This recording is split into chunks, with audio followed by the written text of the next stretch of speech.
감사합니다. 제 화면을 없애고 PPT 화면으로 빨리 바꿔줘야 은혜가 됩니다. 네. 여러분, 오늘 이 본문 말씀 속에서 보면은 어떤 미전도 종족이든지 주의 이름을 부르면 구원을 받는다. 어떤 민족이든지. 그런데 주의 이름을 부르려면 들어야 되잖아요. 그러면 들으려면 복음을 전하는 사람이 있어야 될 거 아닙니까? 그 본문의 말씀입니다. 복음을 전하는 자가 되려면 그리스도에 의해서 보냄을 받아야 되는데, 그래서 복음을 들고 가는 이 아름다운 발걸음, 여러분, 우리나라에 태평양을 건너오는 선교사님이 계시죠? 가장 먼저 저 태평양을 건너오셨던 분이 언더우드하고 아펜젤라입니다. 여러분이 여기 지금 몇 월 며칠 날 왔는지, 몇 년도인지 혹시 보입니까? 네. 그래서 이분들이 도착했던 제물포항에 기념탑이 있는데 입구에 요분들이 왔던 연도가 기록되어 있어요. 아까 몇 년도에 왔다고요? 네. 1885년도가 이렇게 기록되어 있습니다. 그래서 우리 대형교회 성도님들은 제가 올 때마다 또 역사 투어할 때마다 이 연도만큼은 꼭 외워달라. 그래야지 이렇게 그림이 보인다고 했습니다. 여러분, 헐버트는 신학교 재학 중에 아버지 친구가 교육부 장관이었어요. 근데 뭐라고 그 교육부 장관이 얘기하냐면, 코리아에, 한국에 언어 선생님을 3사람을 보내달라고 그랬다. 이 정보를 줘요. 그래서 이분이 우리나라로 찾아오는 게 바로 여러분이 아까 외웠던 언더우드 아펜젤라 선교사님이 왔던 연도보다 몇 년 늦습니까? 1년. 그러니까 바로 오는데 헐버트, 길모아, 벙커 요분들이 이제 인천에 온 거예요. 근데 특별히 헐버트는요, 아버님이 교수였고 목사님이었는데 어머니가 참 마음에 들어요. 어머니는요, 어디서 태어나냐면 메리 엘리자베스인데 지금의 스리랑카입니다. 자프나에서 태어나요. 왜 저분이 자프나에서 태어날까요? 아버지가 선교사였던 거예요. 그러니까 이 메리 엘리자베스는 선교사님의 딸이었던 거예요. 그러니까 헐버트는요, 이 선교사의 DNA, 목회자 DNA, 교육자 DNA, 학자의 DNA를 다 타고난 거예요. 그래서 이분이 지금 덕수궁 앞쪽에서 로얄 칼리지라고 영어를 가르칩니다. 저기서 영어를 가르치는 거예요. 가르치다가 이분이 한글을 배우는데 너무너무 한글의 우수성을 이분이 파악을 합니다. 그래가지고 코리안 알파벳, 기역, 니은, 가나, 다라 이런 코리안 알파벳은 포네틱 파워가 있다. 이게 무슨 말인가 봤더니 들리는 대로 쓸 수 있는 표문자라는 거예요. 여러분, 우리 문자를, 한글을 저 찌야찌야 저기 인도네시아 찌야 저기 우리 한글을 씁니다. 여러분, 마하, 사팡캄 여러분도 읽을 수 있죠. 저런 거 한번 읽어봐요. 잘란, 콤플렉스, 밴디디큰 읽을 수 있죠. 우리는 모르지만 저분들은 다 아는 거예요. 그러니까 한글이라고 하는 게 그만큼 멋있는 언어다. 한번 큰 소리로 읽어봅니다. 시작. 한글과 결줄 물자는 세상 어디에도 없다. 정말 과학적이고 맞는 말을 했던 겁니다. 여러분, 이분은 사대부와 모든 백성이 알아야 될 지식이라 해가지고 삼인필지라는 것을 쓰게 되는데, 이 삼인필지가요, 최초로 한글 교과서인 거예요. 그러니까 헐버트 선교사님이 우리나라에 와가지고 한글 교과서를 펴내는 거예요. 이분은 어렸을 때 취미가 뭐였냐면 세계 지도를 그리는 거였답니다. 어렸을 때부터. 그러니까 이걸 보면은 막 세계가 어떤지를 다 아는 거예요. 근데 정말 우리를 놀라게 한 것은 이분이 우리나라에 온 지 3년 만에 이걸 써버린 거예요. 한글 교과서를. 정말 대단한 수재였습니다. 이분이. 여동생에게 쓴 편지를 한번 그려보세요. 그림이 어제 툇마루에 앉아있는데, 그려져야죠. 이분이 이제 마루에 앉아있는데 옆집 2 어린이가, 우리 한국 꼬마들이, 어린이가 노래 하나를 하도 불러대가지고 정말 노래 하나를 갖다가 계속 불렀나 봐요. 그래서 헐버트 선교사님이 이제는 내가 외울 정도가 되었다. 그렇게 편지를 쓴 거예요. 근데 이 어린애들이 부른 노래가 뭐였냐면 문경세제 아리랑을 불렀대요. 그러니까 헐버트 선교사님이 얼마나 멋지냐면은 그 어린아이에 불린 이 문경세제 아리랑을 악보로 옮겨버립니다. 체포해버렸다는 거예요. 여러분, 그 체포한 것이 남아있어요. 헐버트 선교사님이 체포한 게 이렇게 남아있습니다. 그래가지고 문경세제 박달나무, 여러분이 혹시 안 들어봤죠? 찬송가만 해가지고 못 들어봤을 거예요. 그러니까 문경씨가 가만 놔두겠습니까? 이거를 바로 세워버립니다. 문경세제에다가 역사상 최초로 서양은계를 붙였다. 헐버트 선교사님이. 이분 정말 멋있는 분이었어요. 여러분, 저 호주에서는 남태평양을 건너옵니다. 그래서 부산까지 이제 많은 선교사님들이 오게 되는데, 이 부산에 가면은 맨지 부인이라고 해가지고 기념비가 있어요. 그래서 이 맨지 부인이 누구냐면은 맨지스 선교사님을 얘기한 거예요. 그 위에 이렇게 쓴 게 뭐냐면 공로 기념이라고 이렇게 쓴 겁니다. 그러니까 우리나라에 저 선교사님들한테 은혜를 받았던 분들이 못 잊어서 저렇게 기념비를 만들어 준 거예요. 여러분, 나는 맨지스 선교사님을 한번 봤더니 이분이 저 멜번이라고 하는 큰 도시에서 1시간 떨어진 곳에 발라랏이라는 그 마을이 있어요. 그래서 여기에서 이사벨라 맨지스 이렇게 해가지고 여기에서 태어나 고향이 저곳에 있습니다. 근데 왜 이분이 한국에 오게 됐나 봤더니, 여러분, 멜번에 가면 커필드 그라머 스쿨이라고 있는데 이 학교를 제가 많이 데려갑니다. 팀을. 왜 데려가냐면 이 학교 출신들이 선교사로 간 명단이 다 나와요. 근데 첫 번째로 레버런드, 목사님이라는 뜻이죠. 조셉 헨리 데이비스가 파운더였던, 이 학교를 창시하신 분이에요. 설립자였어요. 근데 어느 나라로 왔죠? 코리아로 온 거예요. 우리나라로. 그런데 이분을 봤더니 저렇게 멜번을 떠나가지고 근 40일을 항해해가지고 왔는데 남매가 같이 옵니다. 그러니까 누이가 같이 온 거예요. 이분은 싱글 선교사였기 때문에 누님하고 같이 우리나라를 온 거예요. 그래서 어느 정도 한글을 배운 다음에 이분이 봄철이 되니까 바로 경기도로, 충청도로, 전라도로, 그래가지고 3월 31일은 경상도 완사라고 하는 지금의 사천 쪽에까지 왔는데, 이분이 진주 가까운 곳에서까지 와가지고 마지막 일기가 돼버려요. 왜 그런가 봤더니 마을을 통과해서 올 때 전염병 마을을 많이 통과해가지고 이분이 심한 폐렴과 천연두로요 일기를 못 쓰게 된 거예요. 겨우겨우 해가지고 부산까지 왔습니다. 목적지가 부산이었기 때문에 4월 4일 날 도착했는데 그 다음 날 부산 땅에 묻힌 거예요. 이분이 우리 경상남도 선교의 하나의 미일이 됩니다. 그러니까 여러분, 사랑하는 동생을 저 부산 땅에 묻고요, 메리 데이비스 이분이 호주로 가가지고 눈물로 호소하는 거예요. 내 동생이 품었던 부산을 포기하지 말아달라고. 그러니까 저 멜번에 살았던 저 존 데이비스라는 그 사모님은요, 이 조셉 헨리 데이비스의 남동생이 존 데이비스예요. 근데 목사님이었어요, 저분이. 그 목사님의 사모님이, 그리고 메리 데이비스 선교사님의 누님이, 그리고 여동생이 마침 저 발라랏에 살고 있었습니다. 그래서 무슨 운동을 일으키냐면은 우리 여전도 회원들이 헌금을 모아가지고 부산에 선교사를 보내자. 그래서 여전도 회원의 연합회가 구성이 돼가지고 거기에서 맨지스 선교사님이 왔던 거예요, 우리나라에.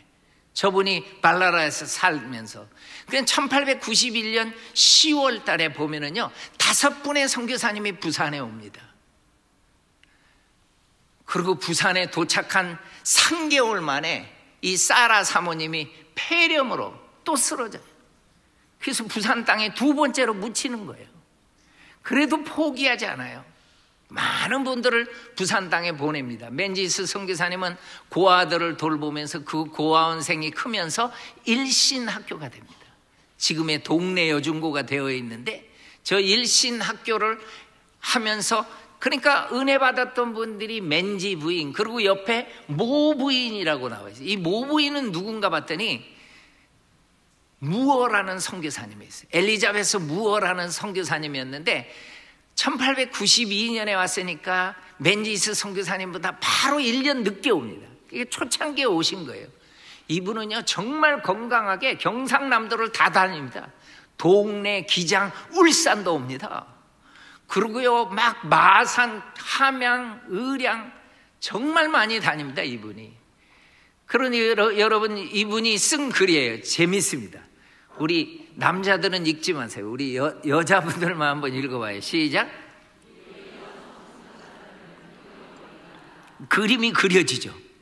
그러니까 남자 선교사님이 오면은 남자들만 갈 수 있고 여자들은 못 가니까 못 봐요. 근데 여자 선교사님이 오면은 여자들이 다 몰려옵니다. 요걸도 읽어봐요. 시작.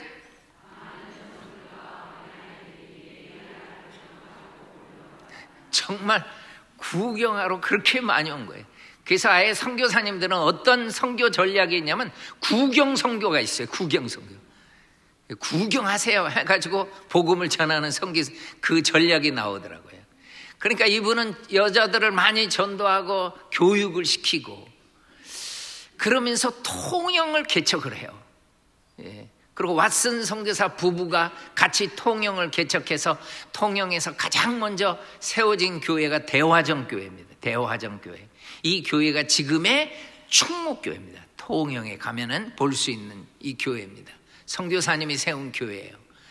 그런데 이 맨지스하고 이 왓슨 선교사님은요 어렸을 때부터 주일학교 선생님이었어요. 저 맨지스 선교사님이. 왓슨은 학생이었고 그러니까 편지가 오고 가고 안식년 때 만나면은 한국 얘기를 듣다가 한국에 특별히 우리 호주 장로교가 맡은 지역이 경상남도인데 너무너무 많은 일꾼이 필요하다. 이 얘기를 듣고요. 저 왓슨 선교사님이 준비합니다. 선교사로 잘 준비해요. 그래가지고 통영 거제를 순회하고 다닙니다. 여러분 이 지도를 보면 통영이 있고 바로 여기가 거제도인데 여기는 당시에 다리가 없어요. 지금은 다리 있지만은 그러니까 섬이에요. 완전 섬인데 배를 타고 갑니다. 배를 타고. 그 곳곳에 가서 이제 배 타고 가면서 복음을 전하는데 지세포라고 하는 그 마을까지 갑니다. 이게 지세포 교회가 그래서 지금도 있습니다. 이 왓슨 선교사님한테 세워진 교회인데 이 교회에 주일학교 학생이 한음이라는 학생이 있었어요. 이 학생이 초등학교 3학년 때 성경을 그렇게 3학년 때부터 봤대요. 그러더니 이분이 중학교 때는 성경 말씀이 꿀송이처럼 단 체험을 했다는 거예요. 이 한음이라는 어린 학생이. 근데 지금 여러분들이 이 사진을 보면 한음이라고 하면 안 돼요. 뭐라고 얘기해야 되죠? 옥한음 목사 이렇게 얘기해요.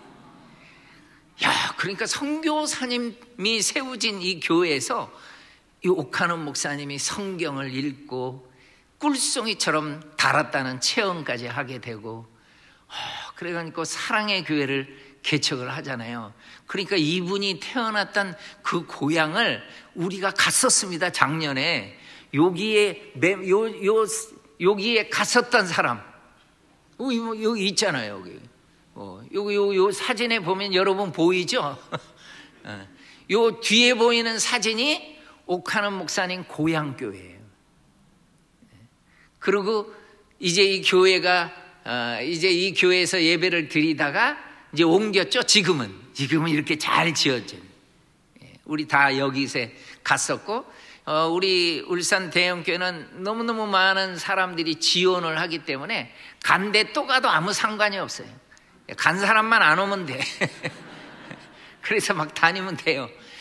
나는 이 사랑의 교회를 통해 가지고 많은 분들이 이 부교육자로 있다가 가서 지방이나 다른 곳에 서울이나 이렇게 목회를 하는데 이 사랑의 교회 출신 중에 정말 목회를 성공적으로 한 목회자가 있습니다. 혹시 여러분 이 교회 담임 목사님 압니까? 예. 정말 성공적으로 사랑의 교회 출신들이 많아요. 저는 사랑의 교회 출신 때문에 많이 그 교회를 가봅니다. 정말 많이 가봐요. 근데 울산 대형교회를 또 통해 가지고 정말 또 많은 분들이 이렇게 나가서 사역을 하다 보니까 이 울산 대형교회를 통해 가지고 이게 막 부산에도 가고, 저는 지난번에 대구 성덕교회도 가고, 그래 대형교회 출신들이 정말 또 목회를 잘하는 거예요. 그 뿌리가 계속 흘러가고 있어요. 한번 잘 보십시오, 여러분. 대형 소식 시작합니다. 지난 10월 11일 토요일 국내 선교 유적지 탐방이 있었습니다. 총 84명의 성도들은 아침 8시 교회에서 출발해 대구 지역 선교의 중심지인 청라언덕 일대를 탐방했습니다. 첫 방문지인 대구 성덕교회에서는 윤용돈 목사의 인도로 대구 선교 역사에 대한 오리엔테이션이 진행되었고, 이후 점심 식사 후에는 사문진 나루터를 찾아 복음. 그래서 대구 성덕교회를 갔더니 얼마나 윤 목사님이 반기던지 막 우리한테 막 간식도 이렇게 막 준비해주고 너무 참 좋았던 거예요. 여러분, 이 아름다운 발걸음의 역사가 우리가 다 그 열매입니다. 이 맨지스 선교사님의 기사가 하나 나온 것을 봤더니, 여러분 보입니까? 한번 좀 읽어볼래요? 시작. 실로 그녀는 한국에 왔던 가장 탁월한 선교사 가운데 한 사람이었으며, 후배 선교사들로부터 호주 선교부의 어머니, 그러니까 후배 선교사들이 이분은 호주 선교의 어머니셔. 그만큼 어머니 역할을 하고, 그 문제가 있으면 이분이 가면은 다 해결됩니다. 평화롭게 다 해결됩니다. 제가 또 하나의 감동을 받은 것은 이 로버트 맨지스라고 하는 분인데, 이분은요 호주 총리였어요. 그런데 이분이 언제부터 총리를 시작했냐면은 1949년부터 총리가 된 거예요. 그런데 지금 이사벨라 맨지스 선교사님, 로버트 맨지스, 이 누군가 봤더니 이 맨지스 선교사님은 싱글이었거든요. 결혼 안 하고 한평생을 살았거든요. 우리나라에서 정말 생애를 다 드렸는데, 그럼 이분은 누군가 봤더니 조카예요. 그러니까 남동생의 아들이었던 거예요. 그런데 이분이 호주 총리가 된 거예요. 그러니까 우리 고모가 지금 한국에서 어떤 사역을 하는지 너무 잘 아는 거예요. 그럼 여러분 49년에다가 1년만 한번 더 해볼래요? 몇 년도죠? 뭔 일이 일어났나요? 우리나라에 6.25가 일어난 거예요. 그러니까 이분이 한국을 얘기를 잘 들었어요. 호주 총리로 있으면서 바로 파병합니다, 여러분. 우리나라에. 그래서 정말 많은 분들이 목숨을 잃었지만은 우리가 이런 자유를 누리게 된 거예요. 나는 이분이요, 이 맨지스 선교사님이 3.1운동 때도 관여를 해가지고 독립유공자 훈장을 받습니다. 이분이 정말 멋진 분이었어요. 이 팀은 다 뭐 저 단체로 사진 찍었다고 다 대형교회 아닙니다. 이분들은 호주 시드니에 있는 분들입니다. 근데 이분들이 지금 어디로, 제가 시드니에서 어디로 데려가냐면 멜번으로 작년에 데려간 거예요. 왜? 제가 호주를 다 안내할 수 없습니다. 그래서 어떻게 하기로 했냐면은 이분들을 철저히 훈련시켜가지고 멜번 역사 투어는 이분들이 안내하는 걸로. 그래서 아주 훈련을 철저하게 잘 시켜줘서 이분들이 지금 막 안내를 해주고 있어요. 호주에서 살다 보니까 영어를 잘하는 분들도 많아가지고 너무 뭐 통역도 잘해주고 정말 멋지게 안내를 하고 있습니다. 그래서 제가 이분들하고 작년에 가가지고 내가 너무너무 기뻤던 게 뭐였냐면은 맨지스 선교사님의 묘를 찾은 거예요. 이분이 은퇴해가지고 가서, 저분이 이사벨라 맨지스가 1935년에 돌아가셨던 걸 알았거든요. 이 묘를 내 찾고 난 너무너무 좋았어요. 그래서 이 묘도 꼭 안내를 해줘라. 이 선교사님 너무 멋진 분이다. 여러분, 이 책이 3년 전에 나왔어요. 토피카 제일장로교회 조선에서의 사역, 이 책이 나왔는데, 이 토피카가 어디냐면은 미국의 캔자스 스테이트에 저기 제가 빨갛게 표시한 곳이 토피카 마을입니다. 근데 여기에 이 교회가 토피카 제일장로교회예요. 그런데 이 교회가 정말 멋진 게 선교사를 파송하는데 저 사진이 누구냐면 윌리엄 베얼드라는 선교사님인데 이분을 어느 나라로 파송했나 봤더니 우리나라로 보낸 거예요. 그러니까 1891년에 저분이 건너와가지고 저분이 부산을 섬겨요. 윌리엄 베얼드가. 그러니까 애니 아담스 선교사님하고 부산을 섬기니까 부산에 와가지고 얼마 되지 않아서 저 애니 아담스 선교사님이 로즈라는 딸이 목숨을 잃어요. 그러니까 부산 땅에 또 묻는 거예요. 여러분, 이 얘기를 토피카 제일장로교회가 듣는다고 생각을 해보십시오. 정말 간절히 기도해 줍니다. 무덤을 넘어서는 소망을 갖지 못한다면 어머니한테 쓴 글이에요. 어떻게 이런 어려운 순간들을 살아나갈 수 있을까요? 저는 제 마음을 타치한 구절이 무덤을 넘어서는 소망이었어요. 이 선교사님들이 정말 힘들어하는 건 자녀들의 죽음이었는데 그럼에도 불구하고 이렇게 무덤을 넘어서는 소망을 간직했구나. 여러분, 얼마나 엄마가 마음이 아팠으면은 이 엄마는요 사역지가 옮겨져요. 이 초량교회가 베얼드 선교사님에 의해서 세워지거든요, 부산에. 그런데 사역지가 이분이 대구 땅으로 가면서 대구로 옮겨집니다. 그래서 대구에서도 얼마 안 있다가 전 한국 교육 담당 발령을 내니까 이분이 평양에서 숭실학교를 세운 거예요. 숭실대학교까지 다 연결되는 거예요. 이때 이 애니 아담스 선교사님이 부산에 있는 자기 딸의 유해를요 평양으로 가지고 가더라고요. 그 평양에 묻더라고. 그러니까 얼마나 마음이 안타까웠으면 그렇겠어요. 그렇지만 이런 선교사님들이 멋지게 사역을 하고 또 이 교회가 선교사를 파송합니다. 이분은 여러분들이 아마 잘 알 거예요. 아담스 선교사님이라고, 안의화 선교사님입니다. 한국 이름이. 이분은 대구를 섬깁니다. 대구를. 베얼드 선교사님이 평양으로 가시면서, 그러면서 대구에서 학생들 남학교를 시작하는 게 개성이라는 학교가 그래서 생겨요.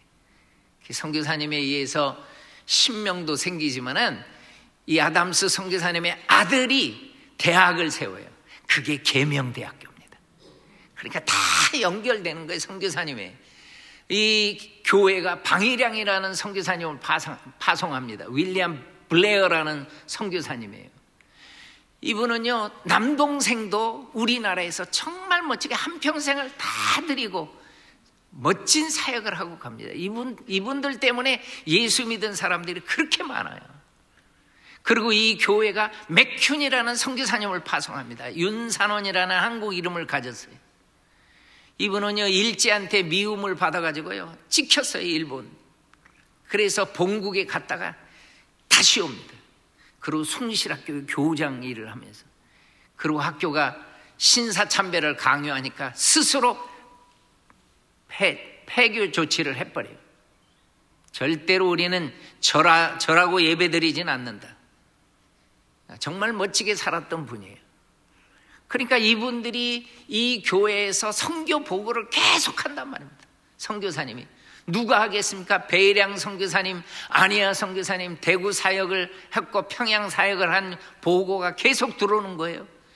그리고 저 윤산원 선교사님의 그런 선교 이야기들, 방해량 선교사님의 스토리들이 계속적으로 보고가 됩니다.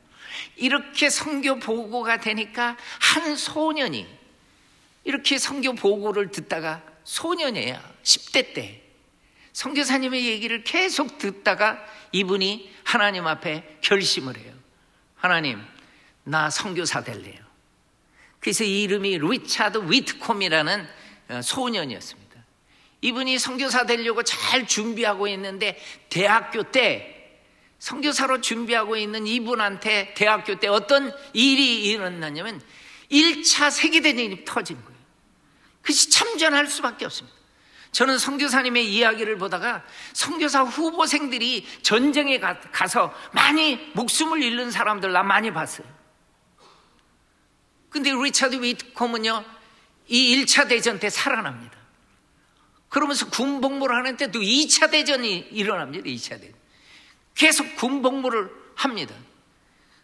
그래도 하나님이 정말 잘 근무하게 해줬는데 웬걸 2차 대전이 끝난 다음에 한국전쟁이 또 일어납니다. 그러니까 이분이 또 한국을 와요. 여러분, 부산에 한국 군수사령관 장군으로 옵니다, 이분이.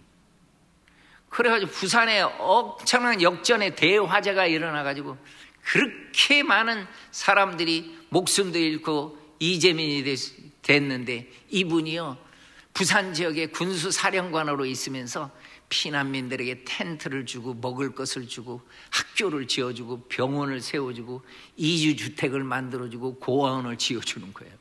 그런데 여러분, 군수물자가 민간인한테 쓰이면 안 됩니다. 근데 이게 군수물자를 막 썼단 말입니다. 그래서 미국에 불려가요. 청문회에 불려갑니다. 불려가가지고 뭐라고 얘기했나 봤더니, 전쟁은 총칼로만 하는 것이 아닙니다. 그 나라 국민을 위한 것이 진정한 승리입니다. 이렇게 연설을 또 멋지게 하니까 거기 앉아있던 그 의원들이 다 일어나서 기립박수를 하고요, 더 많은 물자를 줍니다. 그래가지고 정말 부산 땅에 정말 많은 사람을 살리고 고아원을 살리고 그래요. 혹시 여러분 여기가 어딘지 아는 사람 10,000원 줍니다. 안에 어디야? 부산대학교. 부산대학교 나오신 조 목사님이 줄 거야. 나는 절대로 안 줘요. 보세요. 이게 부산대학이에요. 부산대학. 정말 잘 지어 있잖아요. 근데 여러분, 부산대학 처음에 질 때 이 땅을 닦는데요, 왜 이렇게 먼 데까지 가냐? 당시에는 굉장히 외곽이었던 거예요, 6.25 후에는.